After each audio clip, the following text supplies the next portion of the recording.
தேவரே, நம் ஆல வேளையிலும் நேர் எங்களோடு கூட பேச வேண்டிய வார்த்தைகளை வந்திருக்கிற ஊழியக்காரரை கொண்டு பேசி எங்களுடைய வாழ்க்கைக்குரிய காரியங்களையும் நாங்கள் தேவனை தெரிந்து கொண்டதனுடைய நோக்கத்தையும் அறிந்து இன்னும் நாங்கள் தேவனுக்கு பிரியமானவைகளை செய்யத்தக்க ஆலோசனைகளையும் திட்டங்களையும் வழிவாசல்களையும் வேத நுணுக்கங்களை அறிந்து கொள்ளவும் புரிந்து கொள்ளவும் அதன்படி நடக்கவும் எங்களுக்கு நீர் கிருபை செய்யுங்க. இப்பொழுது வந்திருக்கிற ஊழியக்காரரை உங்களுடைய கர்த்தரால் ஒப்புக் கொடுக்கிறோம். தூர பிரயாணத்திலிருந்து அவர்கள் வந்திருக்கிறார்கள். அவரை நீர் பலப்படுத்துவீராக. இன்னும் வந்து உங்களுடைய கரம் அவர்களுக்கு ஆதரவா இருக்கட்டும். பரிசுத்த ஆவியானவருடைய ஆளுகைக்குள்ளாக நாங்கள் அவர்களை ஒப்புக் கொடுக்கிறோம். பேசுறது நீங்கள் இல்ல, ஆவியானவரே உங்களிடத்திலிருந்து பேசுவார் என்று சொன்ன வேத வார்த்தையின்படியாக அவரோ சுயமாய் பேசாமல் இதாவது புரிதும் குமாரனு புரிதே அன்றி வேறொன்றையும் உங்களுக்கு அவர் போதிக்க மாட்டார் என்ற வேத வார்த்தையின்படியாக பரிசுத்த ஆவியானவருடைய ஒத்தாசை கொண்டு ஆண்டவரே ஊழியக்காரருடைய வாயிலே புறப்படுகிற ஒவ்வொரு வார்த்தைகளும் ஆண்டவரே எங்களுடைய வாழ்க்கையிலும் உம்முடைய ஊழியத்திலும் நாங்கள் நிறைவேற்ற எங்களுக்கு நீங்க கிருபை செய்யுங்கப்பா. ஆண்டவரே, இந்த நாளை எங்களுக்கு ஆசீர்வாதத்தை தாங்க. தேவ பிரசன்ன தேவ மகிமை எங்களை அளவில்லாமல் ஆளுகை செய்யட்டும். இயேசு கிறிஸ்துவின் நாமத்தில் பிதாவே, ஆமென் ஆமென். நம் கரந்தட்டி சதிசையாவை நாம் வரவேற்போமா? ஹல்லேலூயா ஹல்லேலூயா ஹல்லேலூயா. மீதியான காரியங்களை அவர் நமக்கு வெளிப்படுத்துவார்.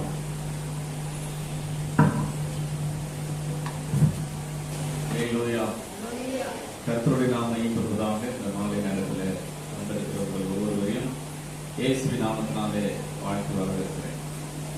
அதனால் கூட ஒரு வசனத்தை வாசித்து கொள்கிறோம். மத்தேயு 10ஆம் அதிகாரம் 37-38 வாசிக்கலாம்.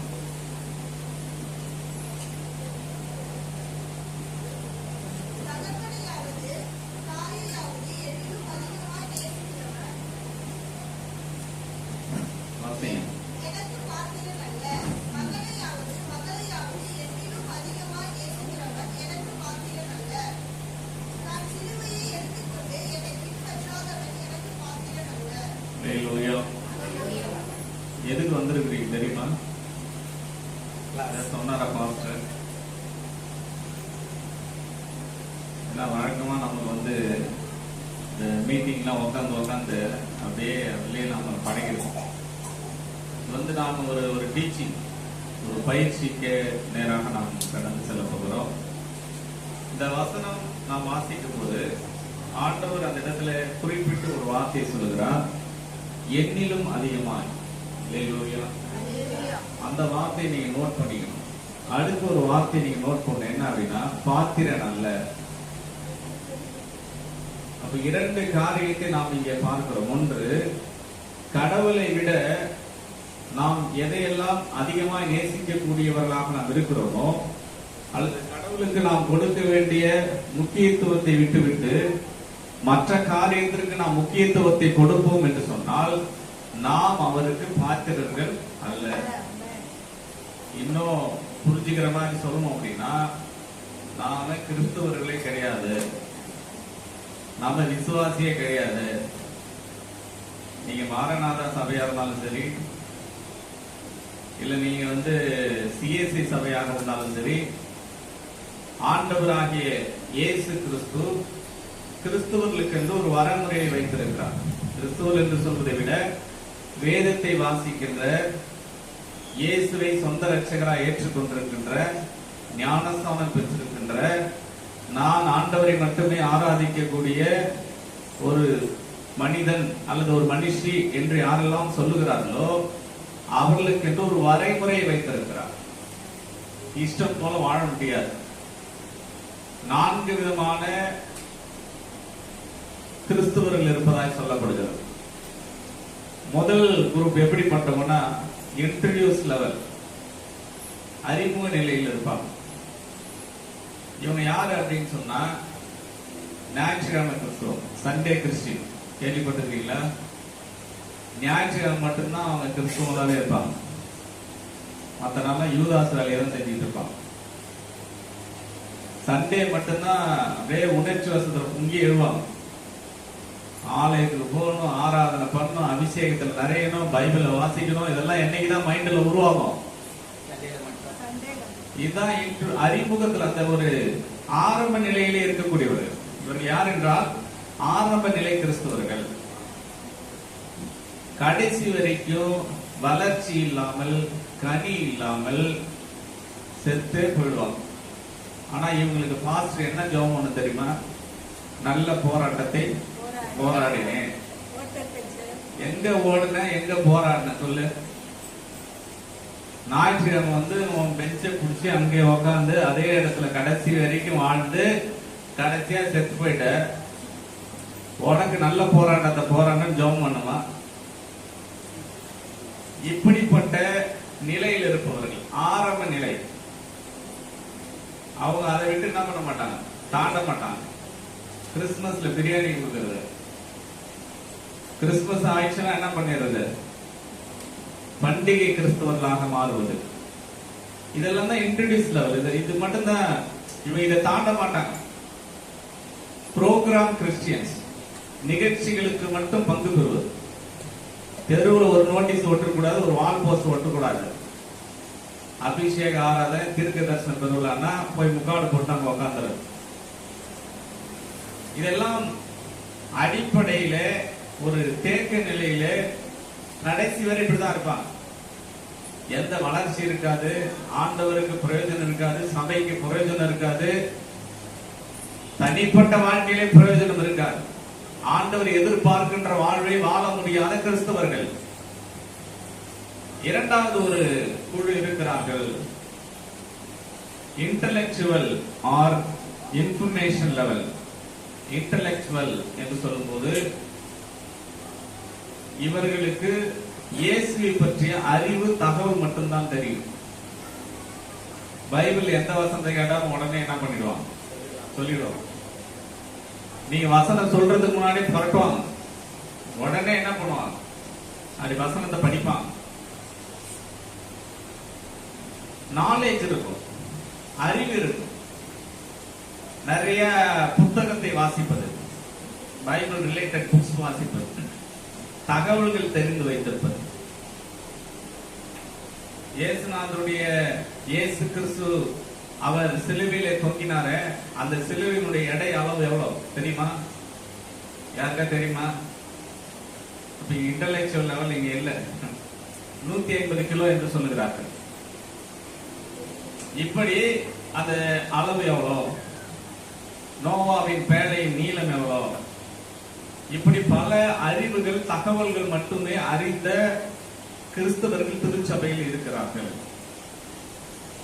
இவர்கள் தங்களுடைய அறிவை வளர்த்துக் கொள்வார்களே தவிர இவர்களால் மற்றவர்களுக்கு எந்த பிரயோஜனமும் கிடையாது.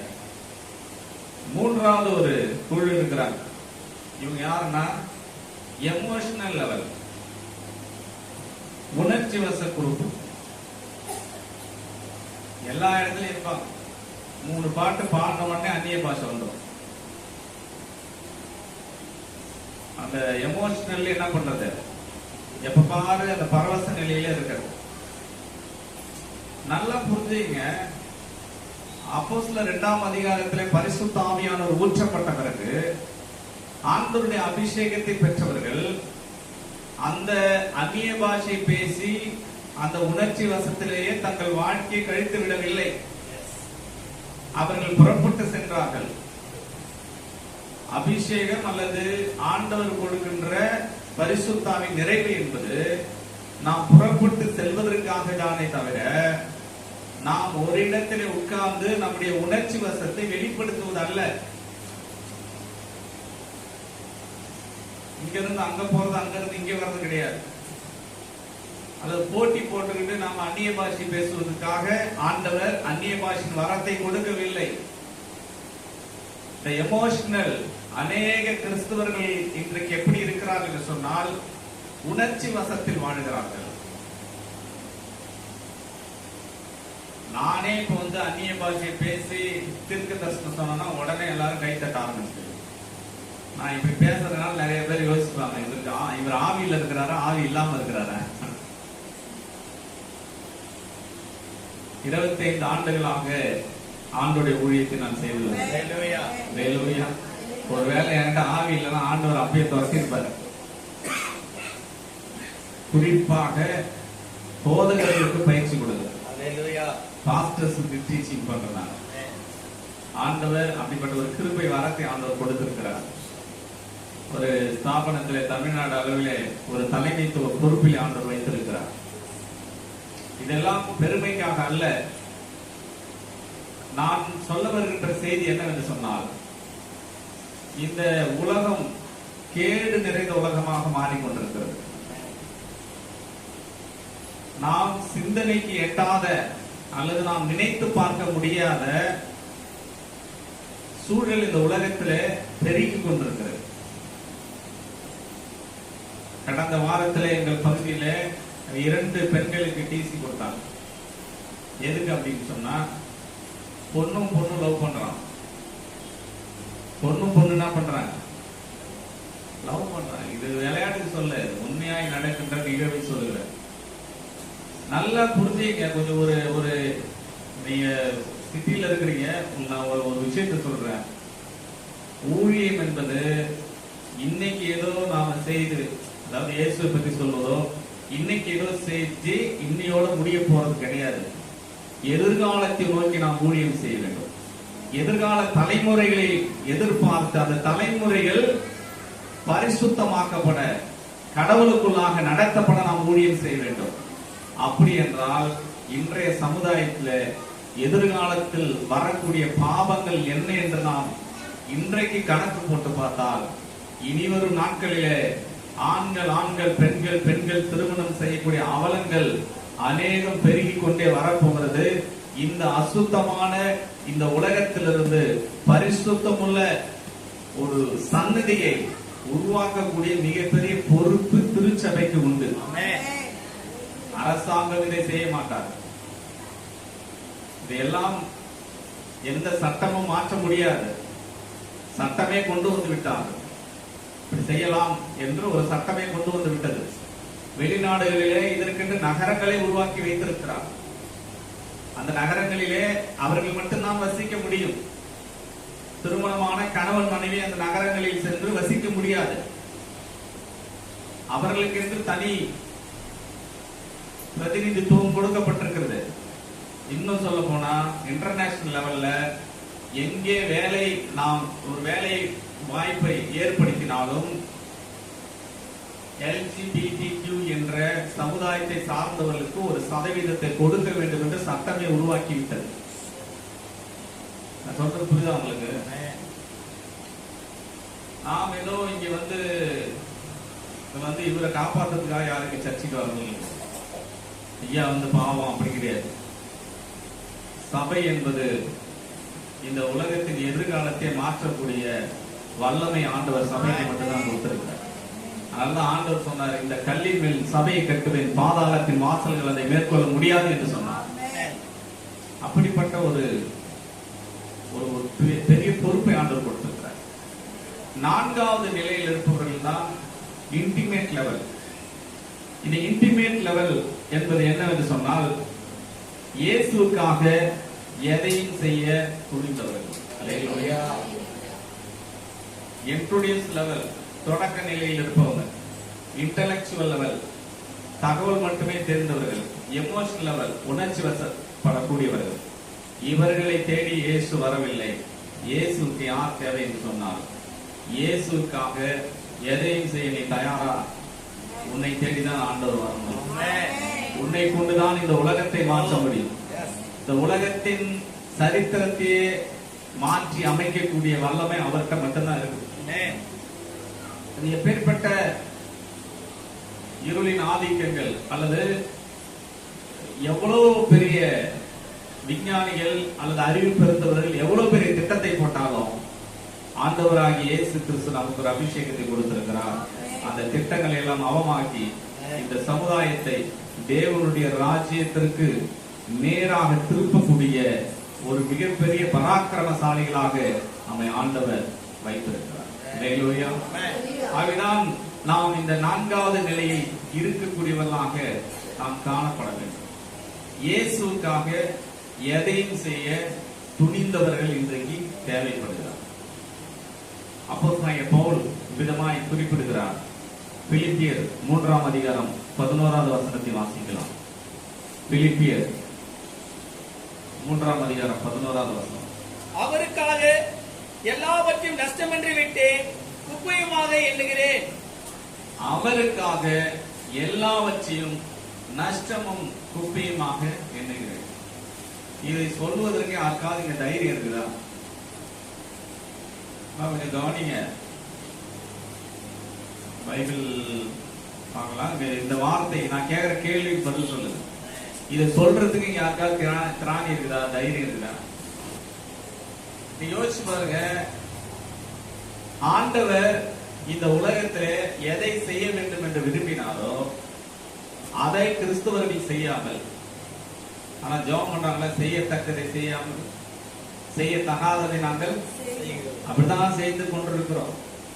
இன்னைக்கு ஆண்டவராக இயேசு கிறிஸ்து விரும்புகின்ற அவருடைய ராஜ்யத்தை இந்த உலகத்தில் பிரஸ்தாபப்படுத்தக்கூடிய திருச்சபை இன்றைக்கு எப்படி மாறிவிட்டது என்று சொன்னால், இன்றைக்கு ஹெவன்லி கிங்டம், அதாவது பரலோக ராஜ்யம் அல்லது காட்லி கிங்டம், தேவனுடைய ராஜ்யத்தை கட்டக்கூடிய நாம் இன்று எதை கட்டி கொண்டிருக்கிறோம் என்று சொன்னால், எக்கனாமிக்கல் கிங்டத்தை கட்டி கொண்டிருக்கிறோம். பொருளாதார ராஜ்யத்தை தான் கிறிஸ்துவம் இன்றைக்கு இந்த உலகத்திற்கு வெளிப்படுத்தி இருக்கிறது.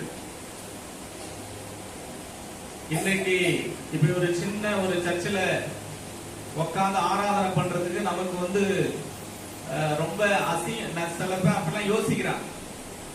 ஏன் அந்த மனநிலை உருவாச்சு தெரியுங்களா? இன்னைக்கு பாக்குற சபையெல்லாம் பாத்தீங்கன்னா கோபுரம் போட்ட சபைகள் இருக்கின்ற நடுவிலே இந்த சின்ன கூடாரத்திற்குள்ளாக நாம் உட்கார்ந்து இருக்கிறோமே, நம்ம பாஸ்டர் ஆண்டவர் உண்மையா அழைத்திருக்கிறாரா இல்லையா என்கின்ற சில குழப்பங்கள் மனநிலையே நமக்குள்ளாக உருவாகலாம். அதற்கு காரணம் பாஸ்டர் அல்ல, அதற்கு காரணம் இந்த சமுதாயத்திலே கிறிஸ்தவர்கள் தவறான காரியத்தை முன்வைத்து விட்டு போய்விட்டார். இன்றைக்கு கிறிஸ்துவம் இன்றைக்கு ஒரு மார்க்கெட்டிங் போல மாறிடுச்சு. பணம் பணத்தை மையமாக வைத்து பணம் ஒரு சென்டர் ஆஃப் த கிறிஸ்டியானிட்டியா மாறிடுச்சு. கிறிஸ்துவத்தின் மையமாக மாறிவிட்டது. கிறிஸ்துவத்தின் மையம் கிறிஸ்துவாக இருக்க வேண்டும். கிறிஸ்துவத்தின் மையம் வேதமாக இருக்க வேண்டும். கிறிஸ்துவத்தின் மையம் சுவிசேஷமாக இருக்க வேண்டும். ஆனால் இன்றைக்கு இது இல்லை. இது எங்க இல்ல? திருச்சபை இல்ல. ஏன் இன்னைக்கு இருக்கின்ற பெரிய பெரிய திருச்சபைகளுடைய வங்கி கணக்கை நாம் கணக்கிட்டால் அநேக கிராமங்கள் இன்றைக்கு நகரமாக மாறக்கூடிய அளவிற்கு பணங்கள் பெருகி கிடக்கிறது. இதை கட்டுவதற்காக இயேசு வரவில்லை. இயேசு இந்த சமுதாயத்திலே மனிதனுடைய வாழ்க்கையில புரட்சியை ஏற்படுத்த வந்தாரே தவிர, மனிதனுடைய வாழ்க்கையில ஆண்டவர் தேவனுடைய ராஜ்யத்தை உருவாக்கும்படியாக வந்தாரே தவிர, எந்த மனிதனையும் பணக்காரன் ஆகணும்னு இயேசு வரவே இல்லை. இந்த தேவையில்லாத வார்த்தைகளுக்கு ஆசீர்வாதம் என்ற வார்த்தைக்கு அர்த்தம் தெரியாமல் அநேக கிறிஸ்தவர்கள் இன்றைக்கு அந்த பொருளாதார ராஜ்யத்தை சிந்தித்துக் கொண்டிருக்கிறார். எங்கேயே என்ன பண்ணோம், ஆசீர்வாதம் சொல்லலைன்னா நமக்கு ரொம்ப மன கஷ்டமாயிடும். என்ன பாஸ்டர் என்ன ஆசீர்வாதம், என்ன ஆசீர்வதிக்கவே இல்லையே, ஏதாவது சொல்லணுமே என் வாழ்க்கை. இதெல்லாம் என்ன அப்படின்னா வளராத குரூப். நான் சொன்னல அந்த இன்ட்ரோடக்ஷன் யாராவது தலையில கைய வச்சு ஏதாவது ஒண்ணு சொன்னாதான் நமக்கு என்ன வருது, தூக்கமே. நல்லா புரிந்து கொள்ளுங்க. வேதத்தில் ஆண்டவர் நம்மை எதற்காக அழைத்திருக்கிறார் என்று சொன்னால், இயேசுக்காக எதையும் செய்ய தயாராக வேண்டிய காலகட்டத்திற்குள்ளாக நாம் வந்துவிட்டோம். எத்தனை பேர் நம்புறீங்க? ஆண்டவராகிய இயேசு கிறிஸ்து இறுதியாக பேதுருவை அவர் சந்தித்த போது நீங்கள் வாசிக்கலாம். யோவான் 21ஆம் அதிகாரம் 15 வாசிங்கள். அவர்கள் ஜெபம் போஜனம் பண்ணின பின்பு இயேசு சீமோன் பேதுருவை நோக்கி, யோனாவின் குமாரனாகிய சீமோனே, இவர்களிலும் அதிகமாய் நீ என்னிடத்தில் அன்பாய் இருக்கிறாயா என்றார். அதற்கு அவன், ஆமா ஆண்டவரே, உம்மை நேசிக்கிறேன் என்பதை நீர் அறிவீர் என்றான். கவனிங்க, இங்க இயேசு கிறிஸ்து கொஞ்சம் கவனிங்க. வேதத்தை வாசிக்கும் போது உண்மையாகவே நிறுத்தி நிதானமாக வாசிக்க வேண்டும். பசங்களாம் பேசாதீங்க, யாரும் பேசக்கூடாது. கவனிங்க, இங்க என்ன கேட்கிறாருன்னா, இவர்களிலும் அதிகமாய் என்னை அன்பா இருக்கிறாயா? இவங்கதான் இந்த ஆண்டவர் பிரித்தெடுக்கின்ற ஒரு கூட்டம். இன்டெலக்சுவல், கடவுளுக்காக எதையும் செய்ய தயாராகின்ற கூட்டத்தை ஆண்டவர் இப்படிதான் கேட்பார். நீ எல்லாம் ஸ்பெஷல், உன்னை நான் பயன்படுத்த போறேன், உன்னை கொண்டுதான் இந்த தேசம் மாற போகிறது, உன்னை கொண்டுதான் உன்னுடைய தெரு மாற போகிறது, உன்னை கொண்டுதான் இந்த சமுதாயத்தில் ஒரு பெரிய மாற்றத்தை நான் ஏற்படுத்த போகிறேன் என்று ஆண்டவர் யாரை முன்குறித்திருக்கிறாரோ அவர்களிடத்திலே ஆண்டவர் தாஜா பண்ணலாம் பேச மாட்டார். ஆண்டவர் கொஞ்சிக்கலாம் இருக்க மாட்டாரு, நேரடியாக கேட்பார். ஆண்டவர் டைரக்டா கேட்பாரு, அவங்களோட நீ நேசிக்கிற இல்லையா, நீ வரையா வரமாட்டியா, வரலன்னா புடிச்சு எடுத்துட்டு போயிடுவார். இப்ப நான் சொல்றேன், நானு நீங்க சுகமா இருக்கலாம்னு நினைக்கவே வேண்டாம்.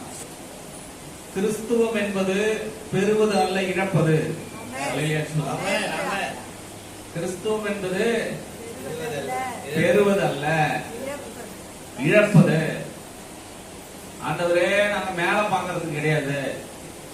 ஆண்டவர் ஏற்கனவே தாயின் கருவில் உருவாகும் முன்னமே நான் உன்னை பெயர் சொல்லி அழைத்து விட்டேன், உன்னை தீர்க்கதரிசி என்று நான் உன்னை பிரித்து விட்டேன், உனக்குள்ளாக அபிஷேகத்தை வைத்து விட்டேன், நீ என்னுடைய மகன் என்று நான் முத்திரை போட்டு விட்டேன். திரும்ப நீ என்ன என்கிட்ட கேட்டு இருக்கிற?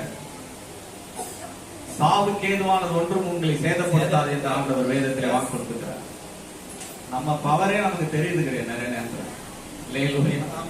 நம்மை ஆண்டவர் ஒரு உயர்ந்த நோக்கத்தோடு நம்ம எதிர்பார்த்து கொண்டிருக்கிறார். அதுதான் நீங்க கேட்கிறார், இவர்களிலும் அதிகமா நீ என்னை அன்பாயிருக்கிறாயா? அதற்கு அவர், ஆமா ஆண்டவரே, உம்மை நேசிக்கிறேன் என்பதை நீர் அறிவீர் என்றார். அவர், என் ஆட்டுக்குட்டிகளை மேய்ப்பாயாக என்றார். இரண்டாம் தரம் அவர் அவனை நோக்கி, யோனாவின் குமாரனாகிய சீமோனே, நீ என்னிடத்தில் அன்பாயிருக்கிறாயா என்றார். அதற்கு அவன், ஆமா ஆண்டவரே, உம்மை நேசிக்கிறேன் என்பதை நீர் அறிவீர் என்றான். அவர், என் ஆடுகளை மேய்ப்பாயாக என்றார்.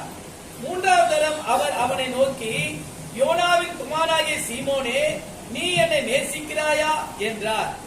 என்னை நேசிக்கிறாயா என்று அவர் மூன்றாம் தரம் தன்னை கேட்டபடியினாலே பேதுரு துக்கப்பட்டு, ஆண்டவரே, நீர் எல்லாவற்றையும் அறிந்திருக்கிறீர், நான் உம்மை நேசிக்கிறேன் என்பதையும் நீர் அறிவீர் என்றான். இயேசு, என் ஆடுகளை மேய்ப்பாயாக என்றார். மூன்றாவது முறை ஆண்டவராக இயேசு கிறிஸ்து சீமோன் பேதுருவிடத்துல கேட்டபோது அவன் அந்த வசனம் வாசிக்கிறோம், துக்கப்பட்டு. அவன் என்ன நினைச்சிட்டு இருந்தான்னா, கிறிஸ்துவ வாழ்க்கைன்னா இயேசுநாதர் பின்னாடி போய் மீன் சாப்பிடுறது, கறி சாப்பிடுறது, பிரியாணி சாப்பிடுறது, ஜாலியா சுத்திட்டு இந்த நிறைய இடத்துக்கு ஆண்டவர் கூட்டு போறாருல, ஹீலிங் நடக்கும், அதை பார்க்கறது எக்ஸைட்டட் கிடையாது. நாம நிறைய நேரத்துல என்ன எக்ஸைட்டட் ஆகும், உணர்ச்சி வசம். அதான் நான் ஏற்கனவே சொல்றேன், எமோஷனல் ஆகும். யாராவது ஒரு சாட்சியை பார்த்தா நமக்கு அப்படியே எமோஷனல் ஆகும். அது கிடையாது. என்ன கேட்டார் அப்படின்னா, நீ இவ்வளவு நாள் என் பின்னாடி வந்து அர்த்தம் இல்லாம நீ சுத்தி இருக்கிற,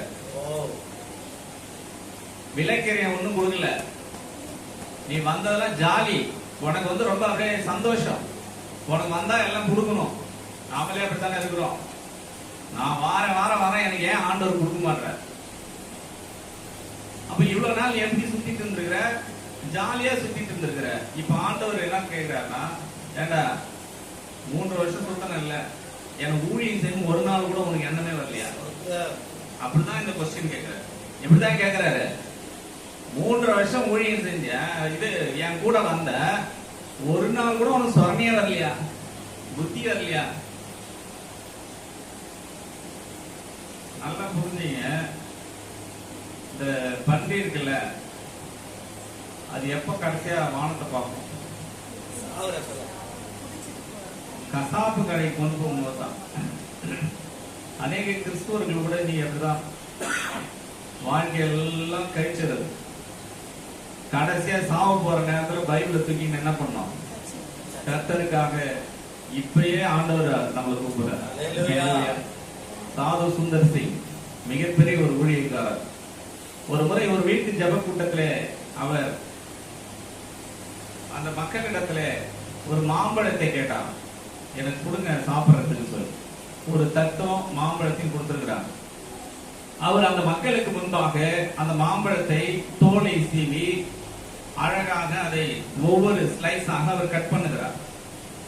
இதை அங்கே உட்கார்ந்து இருக்கின்ற சிறு பிள்ளைகள் இருந்து பெரியவர் வரை எல்லோருமே கவனித்துக் கொண்டிருக்கிறார். எல்லாத்தையும் அவர் வெட்டிய பிறகு ஒன்னொன்னா சாப்பிடுறார். இதை எல்லாரும் பார்த்து கொண்டிருக்கிறார்.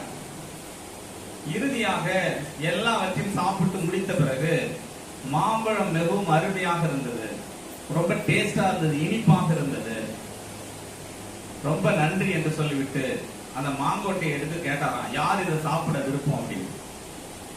எல்லாரும் என்ன பண்ணிட்டாங்கன்னா கோவப்பட்டு, என்னங்கய்யா மாம்பழத்தெல்லாம் நீங்க என்ன பண்ணிட்டீங்க, மாங்கொட்டையை போய் கொடுக்குறீங்கள அப்படின்னு சொன்னாங்க. அப்பதான் அவர் சொன்னாராம், சாது சொன்னாரா, நீங்க கூட தான் உங்க வாலிப நாட்கள் எல்லாத்தையும் என்ன பண்ணிடுறீங்க, அனுபவிச்சுறீங்க. ஒன்னுத்துக்கும் பிரயோஜனம் இல்லாத வயசான காலத்தை வந்து நான் என்ன பண்றேன், என்ன பண்ண முடியும்? இது நம்முடைய வாழ்க்கையில நாம் இந்த மாலை நேரத்தில் ஆண்டவர் நம்மிடத்துல தெளிவாய் ஒரு காரியத்தை இங்கே பேசுகிறார். கொஞ்சம் கூட நமக்கு துக்கம் உண்டா இல்லையா? துக்கம் நமக்கு ஆண்டவர் கேட்கும் போது யோசிச்சு பாருங்க. என்னுடைய வாழ்க்கையில 10ஆம் வகுப்பு படிக்கும் போது ஒரு செய்யாத தப்புக்காக நான் தண்டிக்கப்பட்டேன்.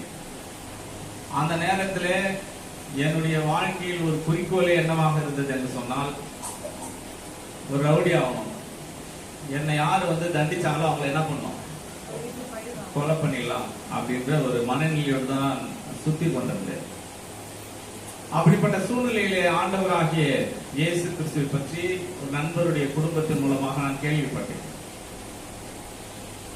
ஒரு கிறிஸ்துமஸ் ப்ரோக்ராம் எல்லாரும் போனோம், நானும் போனோம், ஒரு 35 நண்பர்கள் எல்லாரும் போனோம். அதுல நான் மட்டும் தொடர்ச்சியாக இந்த வார்த்தைகள் எல்லாம் எனக்கு ஈர்க்கப்பட்டது. நான் தொடர்ச்சியாக நான் செல்ல ஆரம்பித்தேன். செல்ல ஆரம்பித்த உடனேயே எங்களுடைய வீட்டுக்கு அருகிலே ஒரு ரயில்வே கேட் இருக்கும். சபை முடிந்த உடனேயே என்னை பாஸ்டர் வந்து கூப்பிட்டு, நீ ஊழியம் செய்ய, டிராக்ஸ் கூட எதுவுமே சொல்லவே இல்லை. நான் சபை முடிந்த உடனேயே சைக்கிள் எடுத்துக்கொண்டு அங்க இருக்கின்ற கைப்பிரதிகளை எடுத்துக்கொண்டு அந்த ரயில்வே டிராக்ல போய் நின்று கொண்டு அந்த ஸ்பீட் பிரேக்கர்ல வண்டிங்க ஸ்லோ ஆகும் போது காருக்குள்ளாக டிராக்ஸை தூக்கி போடுவாங்க. சிலர் அப்பயே அப்படியே கசி மூஞ்சில் அடிப்பான். அதன் பிறகு அந்த ரயில்வே ட்ராக் கேட் மூடுவாங்க. இப்பதான் நிறைய பாலம் போட்டாங்க, கேட் மூடுவாங்க. கேட்டை மூடினால் இந்த பக்கம் 20 வண்டிங்க 30 வண்டிங்க, அந்த பக்கம் 20 வண்டிங்க.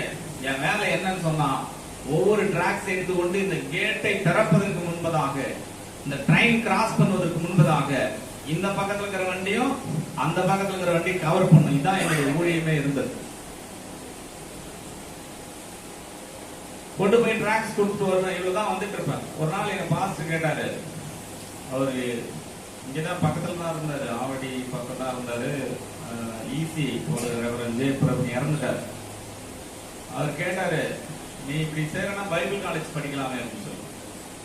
நான் வந்து அதெல்லாம் எனக்கு அழைப்பு இல்லை அப்படின்னு விட்டுட்டேன்.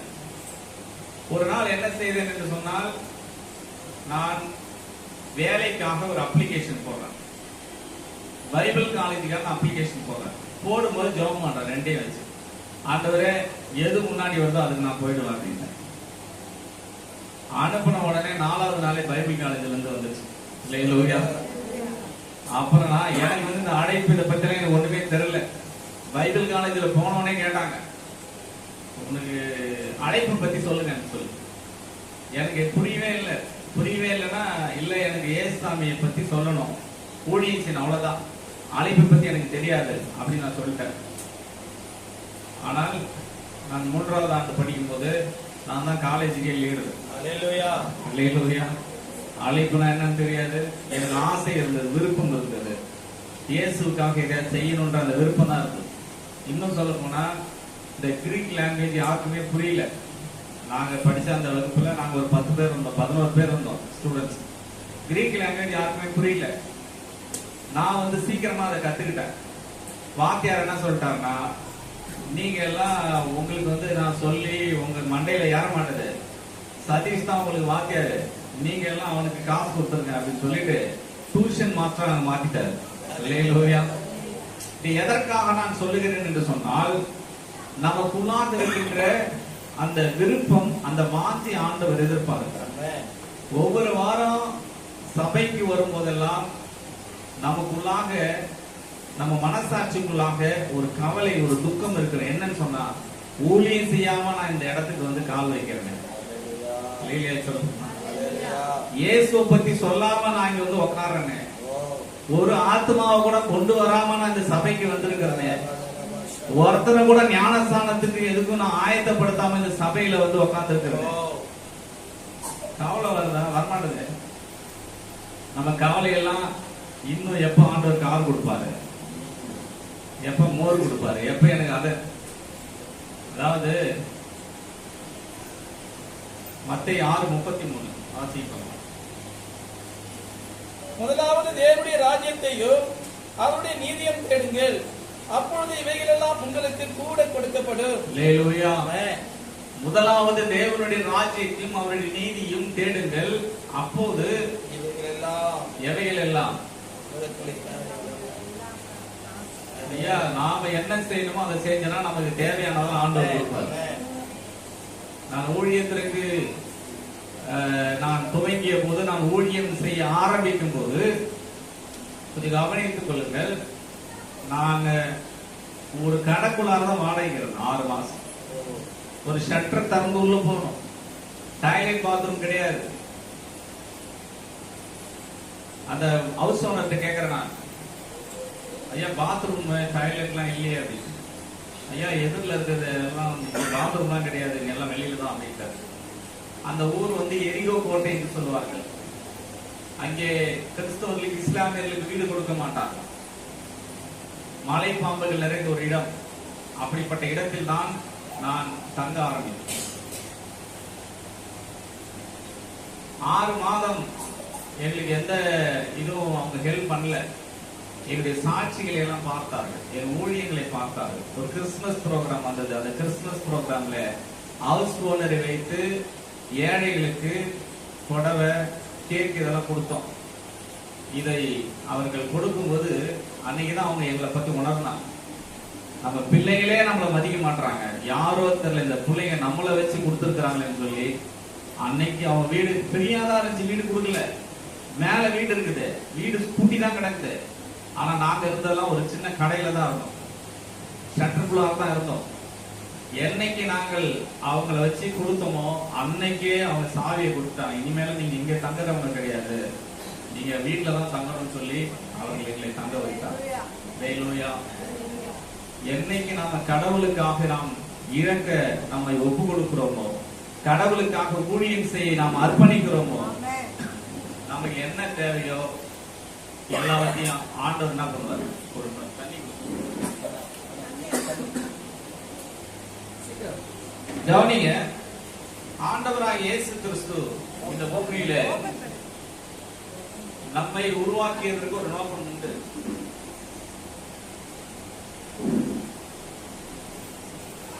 ஒரு கேள்வி என்னன்னா, எனக்கு ஊழியத்துக்கு அழைப்பு இருக்குதா அப்படின்ற கேள்வி நிறைய பேருக்கு. இங்க கூட என்ன பண்ணுவாங்கன்னா, அதுக்கு அழைப்பு இருக்குதா, நான் ஊழியம் செய்யலாமா அப்படின்னு. ஆனா ஆண்டவர் வந்து 2 விதமான அழைப்பு வச்சிருக்கிறார். ஒன்னு வந்து ஜெனரல் காலிங், இன்னொன்னு வந்து ஸ்பெசிபிக் காலிங். பிரத்யேகமான அழைப்பு, பொதுவான அழைப்பு. இந்த பொதுவான அழைப்பு என்பது நாம் பார்க்கும்போது மத்தேயு 28ஆம் அதிகாரம் 18 இருந்து 20 வரைக்கும் நம்ம வாசிக்கலாம். அப்பொழுது இயேசு சமீபத்தில் வந்து அவர்களை நோக்கி, வானத்திலும் பூமியிலும் சகல அதிகாரம் எனக்கு கொடுக்கப்பட்டிருக்கிறது. ஆகையால் நீங்கள் புறப்பட்டு போய் சகல ஜாதிகளையும் சீஷராக்கி பிதா குமாரன் பரிசுத்தாவின் நாமத்தினாலே அவர்களுக்கு ஞானஸ்தானம் கொடுத்து, நான் உங்களுக்கு கட்டளையிட்ட யாவையும் அவர்கள் கைக்கொள்ளும்படி அவர்களுக்கு உபதேசம் பண்ணுங்கள். இதோ உலகத்தில் முடிவு பரியந்தம் சகல நாட்களிலும் நான் உங்களுடனே கூட இருக்கிறேன் என்றார். ஆமென். இது பொதுவான அழைப்பு. இதுக்கு அப்புறம் வரலாம். ஸ்பெசிபிக் காலிங், பிரத்யேக அழைப்பு என்று சொல்லப்பட்டது. பிரத்யேக அழைப்பு என்பது சிலரை ஆண்டவர் நாம் வாசிக்கின்றனமாக எரேமியா 1ஆம் அதிகாரம் 5வது வசனத்துல என்ன வாசிக்கிறோம்? தாய் கருவில் உருவாகும் முன்னே வாசிங்க. அது எரேமியா 1:5 வாசிங்க. நான் உன்னை தாயின் வயிற்றில் உருவாகும் முன்னே உன்னை அறிந்தேன். நீ கர்ப்பத்தில் இருந்து வெளிப்படும் முன்னே நான் உன்னை பரிசுத்தம் பண்ணி உன்னை ஜாதிகளுக்கு தீர்க்கதரிசியாக கட்டளையிட்டேன் என்று சொன்னார். எரேமியாவை பிரத்யேகமாக அழைக்கிறார். ஸ்பெசிபிக், குறிப்பிட்டு அழைக்கிறார். அவர் என்னதான், யாருதான் அவரு? தீர்க்கதரிசி. இப்ப அப்போஸ்தலன் பவுலை நீங்க எடுத்துக்கிட்டீங்கன்னா, அவர் வந்து 9ஆம் அதிகாரத்துல ஒளியினால சந்திக்கப்படுறாருல, அந்த ஸ்பெசிபிக்கா அழைக்கிறார். அந்த வசனம் வாசிப்பார். 9:15. அதற்கு கர்த்தர், நீ போ, அவன் புறஜாதிகளுக்கும் ராஜாக்களுக்கும் இஸ்ரவேல் புத்திரருக்கும் என்னுடைய நாமத்தை அறிவிப்பதற்காக நான் தெரிந்து கொண்ட பாத்திரமாய் இருக்கிறான். 3 கூட்டத்தாருக்கு பவுல் அழைக்கப்படுகிறார். புறஜாதிகள், ராஜாக்கள், யூதர்கள். ஏன் கவனிங்க, இது ஸ்பெசிபிக் அழைப்பு. இது வந்து பிரத்யேகமான அழைப்பு. இத வந்து ஆண்டவர் வந்து ஸ்பெஷலா அழைக்கிறார். நீ கூட பாருங்க, நிறைய பேரை ஸ்பெஷலா அழைப்பாரு. ஆண்டவர் கூப்பிடுவார், நீ வந்து என் ஊழியத்துக்கு வா. டிஜிஎஸ் ஐயா இருந்தாரு, அவரெல்லாம் பிரத்யேகமாக அழைத்தார். மொபன்ஸ் லாசர்ஸ் அவர்கள் இருக்கிற பிரத்யேகமான அழைப்பு. இப்படி நிறைய பேர் ஆண்டவர் வந்து அவங்கள ஸ்பெசிபிக்கா அழைக்கிறார். இந்த அழைப்பு என்பது வேற. ஆனா பொதுவான அழைப்பை ஆண்டவர் கொடுத்துட்டார். பொதுவான அழைப்புனா என்ன? நாம எல்லாம் யாரு அப்படின்னா கடவுளுடைய சீஷர்கள். அல்லேலூயா. அந்த 18வது வசனத்துல நம்ம வாசிக்கும் போது, மத்தேயு 28:18 நம்ம வாசிக்கும் போது, கடைசியாக ஆண்டவரை குறிப்பிடும் போது என்ன சொல்லுகிறார்?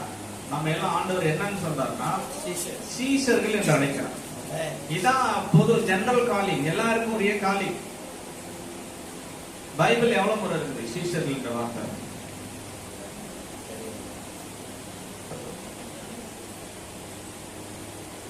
கிறிஸ்தவர்கள் என்ற வார்த்தை எத்தனை முறை சொல்லலாம்? 3 முறை சொல்லப்படுது. கிறிஸ்தவர்கள் என்ற வார்த்தை பைபிள் எத்தனை முறை தான் சொல்லப்பட்டிருக்கு? 3 முறை. விசுவாசிகள் என்ற பதம் 9 முறை தான் வேதாகமத்தில் சொல்லப்பட்டிருக்கு. இந்த கிறிஸ்தவர்கள் என்ற வார்த்தை நாம் எங்கே பயன்படுத்துகிறோம் என்று சொன்னால், மாற்று மதத்தை சார்ந்தவர்களிடத்துல நாம் பேசும்போது, இஸ்லாமியர்களோ இந்துக்களோ பௌத்தர்களோ நம்மை பார்க்கும்போது அவர்களிடத்துல நாங்கள் கிறிஸ்தவர்கள் என்று சொல்லுகிறோம். அங்குதான் நாம் இந்த வார்த்தையை பயன்படுத்த முடியும். சர்டிபிகேட்ல பயன்படுத்தலாம், இவர்கள் கிறிஸ்தவர்கள் அந்த சர்டிபிகேட்ல பயன்படுத்தலாம். வேற இதுக்கும் இது பிரயோஜனப்படாது. இந்த கிறிஸ்தவர்கள் என்ற வார்த்தை பிரயோஜனப்படாது. விசுவாசிகள் என்ற வார்த்தை எங்கே நாம் பயன்படுத்துகிறோம்? மாற்று சபையை சார்ந்தவர்கள், வேற திருச்சபையை சார்ந்தவர்கள். நீங்க இங்க இருக்கிறீங்க, இன்னொரு திருச்சபைக்கு போகும்போது நாம சொல்லுவோம், நாங்க வந்து மாரநாதா சபை விசுவாசிகள், அந்த சபை விசுவாசிங்க. விசுவாசிகள மாறினார். விசுவாசிகள் என்ன கவனிங்க, இந்த விசுவாசிகள் என்ற வார்த்தை எங்கதான் பயன்படுது? சபை வேறு, மாற்று சபையை சார்ந்தவர்கள், மாற்று மதத்தை சார்ந்தவர்களிடத்தில் கிறிஸ்தவர்கள் என்ற பெயரும், மாற்று அந்த சபையை சார்ந்த இடத்துல அந்த விசுவாசிகள் என்ற பெயரும், மாற்று மதத்தை சார்ந்தது கிறிஸ்தவர்கள். இந்த இவ்வளவுதான் பிரயோஜனப்படுது. ஆனா சீஷர்கள் என்ற வார்த்தை அப்படி அல்ல. வேதாந்தத்திலே 262 முறை சீஷர்கள் என்ற வார்த்தை சொல்லப்பட்டது. ஒரு முறை 2 முறை அல்ல, 262 முறை சீஷர்கள் என்ற வார்த்தையை ஆண்டவராகிய இயேசு கிறிஸ்து பயன்படுத்தியிருக்கிறார். பழைய ஏற்பாட்டிலே ஒரே ஒரு முறைதான் சீஷர்கள் என்ற வார்த்தை நேரடியாக சொல்லப்பட்டிருக்கிறது. வாசிக்கலாம் ஏசியா தீர்க்கதரிசன புத்தகத்திலே 8ஆம் அதிகாரம்.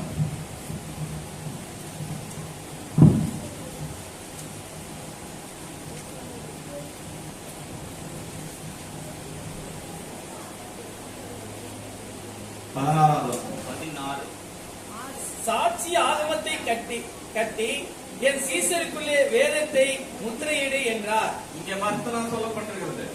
ஏன் கவனிங்க, இதெல்லாம் முக்கியமான விஷயம். இதெல்லாம் கவனிங்க. பழைய ஏற்பாட்டுல ஒரே ஒரு இடத்துலதான் சீஷர்கள் என்ற வார்த்தை சொல்லப்பட்டிருக்கிறது. 262 முறையில ஒரே ஒரு முறைதான் பழைய ஏற்பாட்டுல சீஷர்கள் என்ற வார்த்தை சொல்லப்பட்டிருக்கிறது. 261 முறை புதிய ஏற்பாட்டில் தான் ஆண்டவர் பரிசுத்த ஆவியானவர் திருச்சபை மக்களை பார்த்து சீஷர்கள் என்று அழைக்கிறார். அப்ப புதிய ஏற்பாட்டை வாசிக்கக்கூடிய கை கொள்ளக்கூடிய நாம் எல்லாம் கிறிஸ்தவர்கள் அல்ல, விசுவாசிகள் அல்ல. நாம் யாரு? அதாவது நாமளாதான் சொல்லிக்கிறோம், நாங்க கிறிஸ்டியன் சொல்லிக்கிறோம், நாங்க விசுவாசின்னு சொல்றோம். இயேசு உங்களை கிறிஸ்துவரும் சொல்ல, உங்களை விசுவாசி சொல்ல. என்னன்னா சொல்றாரு? இன்னையில இருந்து பேரை மாத்து. சும்மா நான் இந்த சபை விசுவாசி, அந்த நான் இயேசு, அதான் இன்டலெக்சுவல் லெவல், அதான் சொல்றாரு. அந்த டீப்பர் லெவல், இயேசுக்காக எதையும் செய்ய துணிந்தவர்கள், தயாரானவர்கள் இப்படி பேசுவான். இல்லன்னா கடைசி வரைக்கும் விசுவாசி வசூசியா தான் சுத்தி நிற்கும். உன்னை ஆண்டவர் பயன்படுத்த வேண்டும் என்றால், கடவுளுடைய கரத்திலே நீ உபயோகப்பட வேண்டும் என்று சொன்னால், பிரயோஜனமுள்ள பாத்திரமாக மாற வேண்டும் என்று சொன்னால், தேவனால் பயன்படுத்தக்கூடிய கனத்திற்குரிய பாத்திரமாக மாற வேண்டும் என்று சொன்னால், ஃபர்ஸ்ட் கன்ஃபஸ் பண்ணு. நான் விசுவாசி இல்ல, நான் கிறிஸ்துவம் இல்ல. இப்பிரயோஜனம் இல்லாத வார்த்தை, இப்பிரயோஜனம் இல்லாத வார்த்தை. கிறிஸ்துவும் பிரயோஜனம் கிடையாது, விசுவாசியும் பிரயோஜனம் கிடையாது. ஆனா சீஷன் என்ற வார்த்தையை ஆண்டவர் நம்மை இந்த உலகத்திற்கே பயன்படுத்துவதற்காக நமக்கு ஆண்டவர் கொடுத்த வார்த்தை. அல்லேலூயா. அதெல்லாம் ஆண்டவர் எதிர்பார்க்கிறார் ஒரு வாழ்க்கையில. பழைய ஏற்பாட்டிலே தல்மூத் என்ற வார்த்தை பயன்படுத்தப்பட்டது. எபிரேயத்துல தல்மூத். இரண்டாவது விஷயம் சொல்றேன், இந்த சீஷன்ல இரண்டாவது விஷயம் என்னன்னா, பழைய ஏற்பாட்டில் இருக்கின்ற இந்த சீஷத்துவம் என்பது வேறு, புதிய ஏற்பாட்டில் இருக்கிற சீஷத்துவம் என்பது வேறு. பழைய ஏற்பாட்டில் இருக்கிற சீஷத்துவம் என்பது ஆசிரியர் மாணவர் உறவை சம்பந்தப்படுத்தி சொல்லப்படுகின்ற ஒன்று. கற்பவர் கற்பிப்பவர், வாத்தியாரு ஸ்டூடெண்ட், இதுதான் எங்க? பழைய ஏற்பாடு. புரியுதா உங்களுக்கு? அந்த சீஷருக்கு என்ன அப்படின்னா, கற்பவர் கற்பதில் தொடக்க நிலையில் உள்ளவர். என்னன்னா டீச்சிங் தான். அங்க உங்களுக்கு வேற ஒண்ணும் கிடையாது. அப்ப பழைய ஏற்பாட்டுடைய அந்த தல்மீது என்று சொல்லப்படுகின்ற இந்த வார்த்தையுடைய விளக்கம் வேறு. இது கல்வியோடு முடிந்து விடுகிறது. நான் சொன்ன அந்த 4 வகையில இன்டலெக்சுவல் லெவல், இன்ஃபர்மேஷன் லெவல், தோராவை பற்றிய அறிவு. தோரா என்றால் பழைய ஏற்பாட்டின் புத்தகத்தை பற்றிய அறிவு. 5 ஆகமங்கள், அந்த ஆகமத்தில் இருக்கின்ற நியாய பிரமாணங்கள் என்ன, அந்த நியாய பிரமாணின் போதகங்கள் என்ன, இதெல்லாம் சொல்லக்கூடியதுதான். பழைய ஏற்பாட்டினுடைய போதனைகள், அந்த போதனைகள் கற்பது இவ்வளவுதான். அந்த டிசைபிள்ஷிப் அதோட முடிஞ்சு போயிடுச்சு. ஆனா புதிய ஏற்பாட்டில் இருக்கின்ற சீஷத்துவத்தினுடைய அர்த்தமே வேற. அல்லேலூயா. ஆகவே இந்த பழைய ஏற்பாட்டுக்கு ஒரு 2 வசனத்தை வாசிக்கலாம். 1 நாளாகமம் 25ஆம் அதிகாரம் 8வது வசனம். 1 நாளாகமம் 25:8.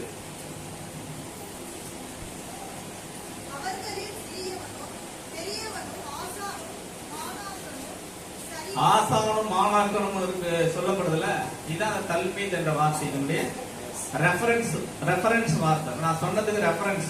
இது நேரடியே சீஷன் என்ற அந்த பொருள் வரல, வார்த்தை கிடையாது. ஆனா அதனுடைய ரெஃபரன்ஸ் சொல்லப்பட்டிருக்கு. இன்னொரு இடத்துல கூட ஆண்டவர் கல்விமான் அந்த இதை வாசிங்க. ஏசாயா 54:13 வாசம்.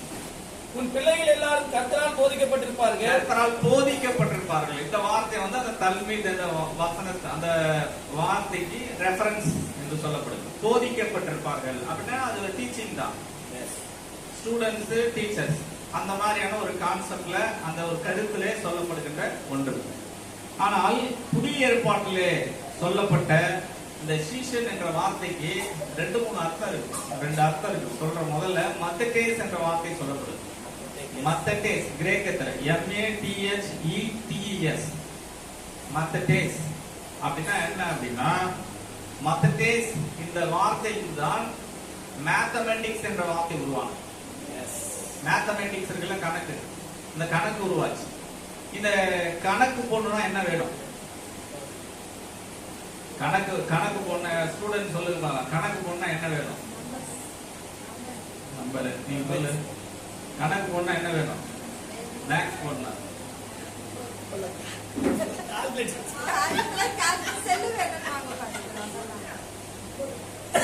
நம்ம ஜெனரேஷனுடைய அறிவு பாருங்க. ஃபார்முலா வேணும்டா. மேத்தமேட்டிக்ஸ் போடனா என்னதான் வேணும்? ஃபார்முலா இல்லாம போட முடியாது கணக்கு. நீங்க 1-2 எவ்வளவு நேரம் வச்சு நீ கால்குலேட்டர் அழுத்தினாலும் அது 1-2 தான். அப்போ இந்த மேத்தமேட்டிக்ஸ் என்ற வார்த்தைக்கு அந்த ஃபார்முலா எப்படியோ, இந்த மத்தேஸ் என்ற வார்த்தையினுடைய அந்த அர்த்தம் என்னவென்று சொன்னால், சீஷர்கள் என்பவர்கள் ஒரு ஃபார்முலாக்குட்பட்டவர்கள். அவங்களுக்கு என்று ஒரு ஃபார்முலா இருக்கு. நிபந்தனைக்குட்பட்டவர்கள், ஒரு எல்லைக்குட்பட்டவர்கள், ஒரு வரையறைக்குட்பட்டவர்கள். சீஷர்கள் மற்றவர்களை போல வாழ முடியாது. அதனாலதான் ஆண்டவர் பேதுருவிட்ட சொல்லும் போது இவர்களிலும் என்னில் அன்பாயிருக்கிறாயா. இப்ப புரியுதா உங்களுக்கு? அந்த மத்தேஸ் என்ற வார்த்தையோட அர்த்தம் என்னன்னா, நீ சீஷன்னா எல்லார போல நீ வாழ முடியாது. உனக்கு என்று ஒரு நிபந்தனை இருக்குது. நீ வரையறைக்குட்பட்டவன், நீ ஒரு எல்லைக்குட்பட்டவன், நீ இப்படிதான் இருக்கணும். அதனால ஆண்டவர் சொன்னார், ஒருவன் என்னை பின்பற்ற வர விரும்பினால் அவன் தன்னைத்தானே வெறுத்து சிலுவை எடுத்துக்கொண்டு என்னை பின்பற்ற வேண்டும் என்று சொன்னார். அப்படின்னா என்ன அர்த்தம்? நீ சீஷன்னா இந்த ஆர்டினரியா இன்னைக்கு இருக்கின்ற நம்ம பாக்குறோம்ல, இப்ப இந்த சமுதாயத்துல ஒரு நார்மல் சாதாரணமான ஒரு நார்மல் கிறிஸ்தவர்களாக வாழ்ந்து விட்டு மடிவதற்காக இயேசு நம்மை அழைக்கவில்லை. நமக்கென்று சில நிபந்தனைகளை வைத்திருக்கிறார், நமக்கென்று கட்டுப்பாடுகளை வைத்திருக்கிறார். ரொம்ப கடினம். அதாவது இயேசுநாதர் சொல்றபடி எல்லாம் வாழணும் அல்லது வாழ்றதுக்கு நம்மளை ட்ரை பண்ணி வாழ்வோம் அப்படின்னா நாம எல்லாம் சன்னியாசியா தான் வாழ்வோம். நான் சொல்றது புரியுதா உங்களுக்கு? நீ ஏன் வரமாட்டாங்க தெரியுமா உங்களுக்கு? ஏன் ஊழியத்துக்கு வரமாட்டாங்க? ஏன் இயேசு விசேஷரா இருக்க முடியலன்னா, இன்னைக்கு வந்து வெறுக்க முடியல. தி இன்செக்யூர் ஃபீலிங் இருக்கு. சுய பாதுகாப்பு அந்த கேள்விக்குரியாது. பாதுகாப்பு கேள்விக்குரியாது. எதிர்காலத்தை குறிச்சு நான் ஊழியத்துக்கு வந்துட்டா என் பிள்ளைங்களுக்கு யார் சோறு போடுறது? வேலை செஞ்சாதானே சாப்பாடு. பிள்ளைங்களை யார் படிக்க வைக்கிறது? அவன் வீடு கட்டுறான், என் அண்ணன் தம்பி என் மாமன் மச்சாலாம் பங்களா கட்டிருக்கிறான், இடம் வாங்கியிருக்கிறான், கார் வாங்கியிருக்கிறான், அவன் இப்படி இருக்கலாம் அப்படி இருக்கலாம். ஐயா இப்படி இருக்கலாம் அப்படி இருக்கலாம் நினைக்கிறான்ல, அவன் தான் நார்மல் கிறிஸ்டியன். நீ மத்தேஸ் நீ சீசனா இருந்தா அதையெல்லாம் தூக்கி போட்டுதான் வரணும். இங்க செருப்பு எப்படி வெளியில விட்டு வரமோ அதே போல அப்போஸ்தலனாகிய பவுல் சொல்றாரு, லாபமான அனைத்தையும் கிறிஸ்துவுக்காக நஷ்டமும் குப்பையும் எண்ணுகிறேன் என்று ஒப்பு கொடுக்கிறார். அந்த லெவலுக்கு வரணும். அந்த லெவலுக்கு என்னைக்கு நம்முடைய மனநிலை உருவாக்கப்படுகிறதோ அன்றைக்குதான் ஆண்டவர் நம்முடைய ஜெபத்திலே வல்லமையை கொடுக்க முடியும், தீர்க்க தரிசனத்தை கொடுக்க முடியும், அபிஷேகத்தை கொடுக்க முடியும். அது வரைக்கும் நீங்க ஜெபிக்கிற ஜெபம் அந்த செவுரை கூட தாண்டாது. அல்லேலூயா, அல்லேலூயா, அல்லேலூயா.